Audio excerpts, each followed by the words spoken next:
Bismillahirrahmanirrahim. Assalamualaikum warahmatullahi wabarakatuh. Alhamdulillah.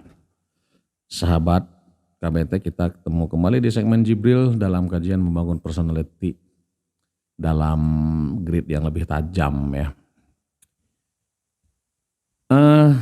Kali ini kita akan membahas tentang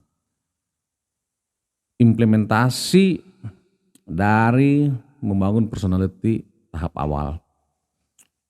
Ya. Rasulullah Shallallahu Alaihi Wasallam mulai mengimplementasikan personality yang ada pada dirinya diawali dari surat Al-Alaq. Ya. Al-Alaq ayat 1 sampai 5. Sahabat, ayat ini adalah yang pertama secara tanzil dan ini sudah primordial.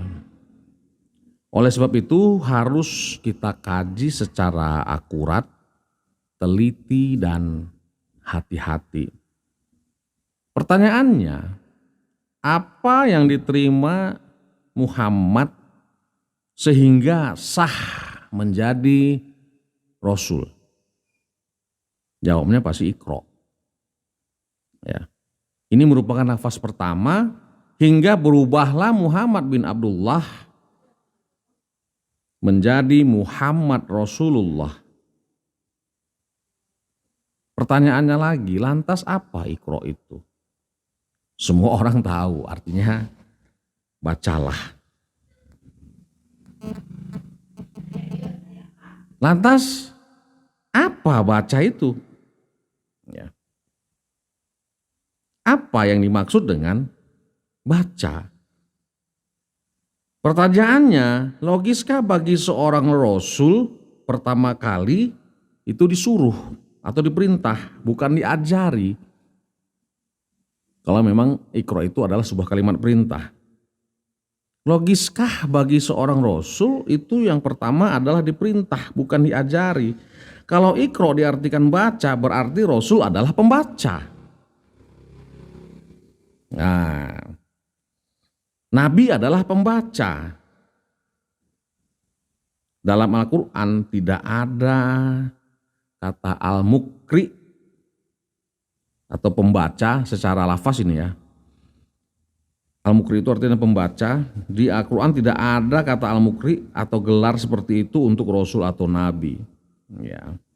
Ini berarti ada sisi lain yang harus kita ekstrapolasi lebih lanjut untuk memahami kata Iqra tersebut agar tidak salah arti, salah memahami, hingga tidak salah juga dalam mengimplementasikannya.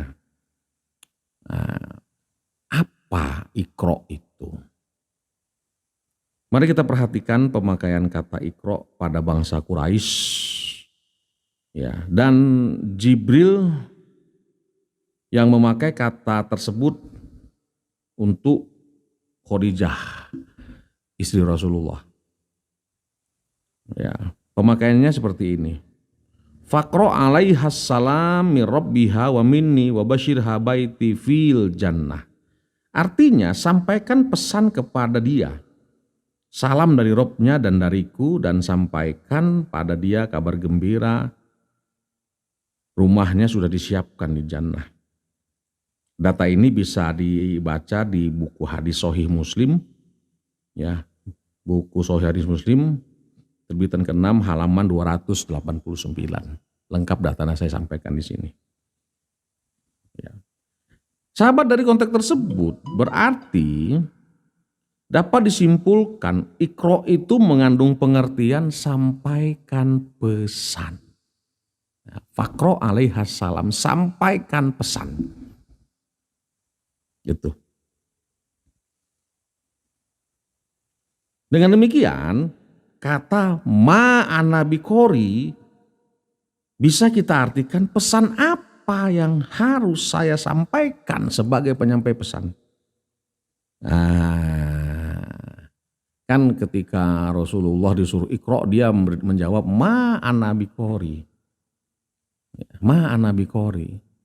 Ma ana biqori itu artinya bukan aku tidak bisa baca, bukan. Ya. Karena kalau orang menyuruh membaca sama orang yang tidak baca, berarti yang nyuruhnya goblok ini. Udah tahu nggak bisa baca tapi disuruh baca, bukan. Gitu. Jadi jelas sekali kalau ada yang mengatakan Muhammad tidak bisa membaca, batal dengan teori mantik dalam kalimat ini. Ya. Dari perspektif ilmu fisika, suatu pesan tidak akan pernah hilang. Ya, contoh frekuensi suara itu tidak hilang. Frekuensi tersebut berkumpul di ruang hampa. Ya, hampa udara menunggu paralelnya sampai ke telinga orang lain. Berarti wahyu juga tidak pernah hilang. Karena dia tersimpan di ruang hampa udara. Ketika ada yang mengaksesnya, yang algoritmanya sama, yang memiliki frekuensi yang sama, maka dia akan terjadi sinergisme. Ya, mungkin agak berat ya pembahasannya, tapi ini mau tidak mau akan saya sampaikan karena begitu banyaknya, begitu rancunya pemahaman kita tentang kerasulan Muhammad ini seperti simsalabim. Ketika Iqra bismi rabbikal ladzi khalaq, Muhammad Rasulullah bin Abdullah langsung menjadi rasul seketika itu. Oh, tidak seperti itu ya. Tidak seperti itu. Nah, ini harus kita dudukan dulu nih. Buat orang yang sudah mempunyai personality, yang mumpuni harus mempunyai kesadaran ini. Artinya tidak ada sesuatu yang terjadi secara simsalabim, walaupun itu Allah yang melakukannya. Kun fayakun itu bukan simsalabim. Kun itu fi'il amar artinya jadi. Fa itu adalah harfun ma'iyah yang menggambarkan sebuah adanya terjadi proses. Yakun itu fi'il mudhari artinya kun ketika ada proses maka dia akan jadi. Yakun itu artinya akan jadi. Tidak simsalabim langsung jadi, tidak. Oke, sekarang kita ekstrapolasi kembali lebih lanjut tentang kata Iqra ini. Ya, ketika Jibril memerintahkan Iqra, ya, baca, Iqra, perhatikan baca ya. Tidak mungkin Muhammad Rasulullah mengulang bahasa Jibril. Berarti bahasa berubah dalam aplikasi, disebut sunnah. Ya. Ketika Jibril menyuruh baca, Muhammad nggak akan mungkin bilang baca juga kan gitu. Ya. Artinya ketika diperintah baca maka harus mengaplikasikan dari baca itu. Itulah disebut dengan sunnah. Jadi setiap amar atau perintah harus ada aplikasinya. Ya, setiap amar atau perintah itu harus ada aplikasinya. Sebab Al-Quran itu aplikatif dan implementatif. Berarti Iqra artinya lakukan, kerjakan, aplikasikan. Nah, jadi multidimensi sinonimi makna ya Iqra ini. Ya. Itu ekstrapolasi pertama. Ekstrapolasi kedua, Iqra merupakan fi'il amar. Jadi tidak mungkin Allah salah memberi amar atau perintah. Sebab sarana untuk menjalankan perintah tersebut juga sudah diberitahu. Yaitu apa sarananya? Bismi Rob. Artinya amati, pakai paradigma Rob sebagai pantarbiyah. Nah, inilah yang saya sebut tadi pada awal, yang saya sebut dengan mind revolution. Kita kalau membaca, kalau mengamati, kalau menyampaikan pesan, itu harus menggunakan paradigma Rob. Ismun Rob.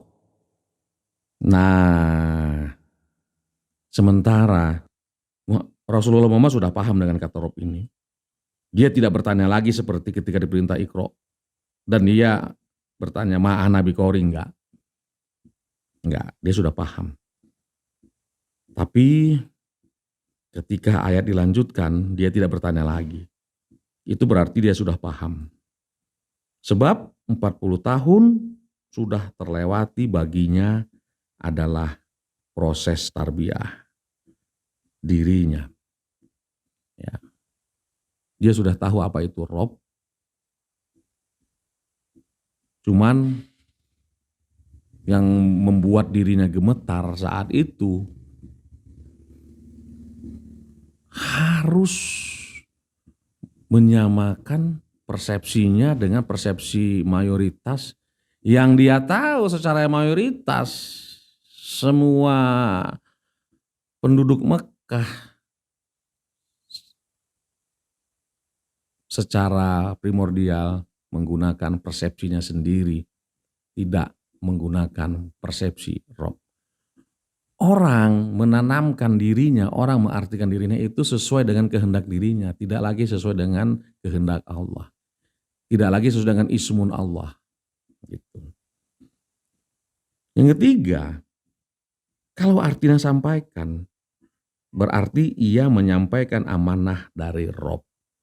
Sampaikanlah pesan ya, yang ada pada ismun Rob itu. Rob yang harus disampaikan adalah Iqra bismi rabbikal ladzi khalaq sebagai al-khaliq. Nah, sahabat, ini yang siogia ketika kita sudah memiliki personality yang mumpuni, maka buang. Ya, kenapa ada kata revolusi? Artinya buang semua sudut pandang yang bukan berasal dari ismun Rob. Apa itu ismun? Ismun itu adalah predikat. Ismun itu adalah status. Ismun itu adalah identitas. Ismun itu adalah ilmu. Jadi gunakan cara pandang kita sesuai dengan identitas Allah, predikat Allah, status Allah, dan nama ilmu Allah. Buang semua persepsi-persepsi yang ada, yang muncul di otak kita, yang hasil dari ciptaan kita sendiri. Demikian. Assalamualaikum warahmatullahi wabarakatuh.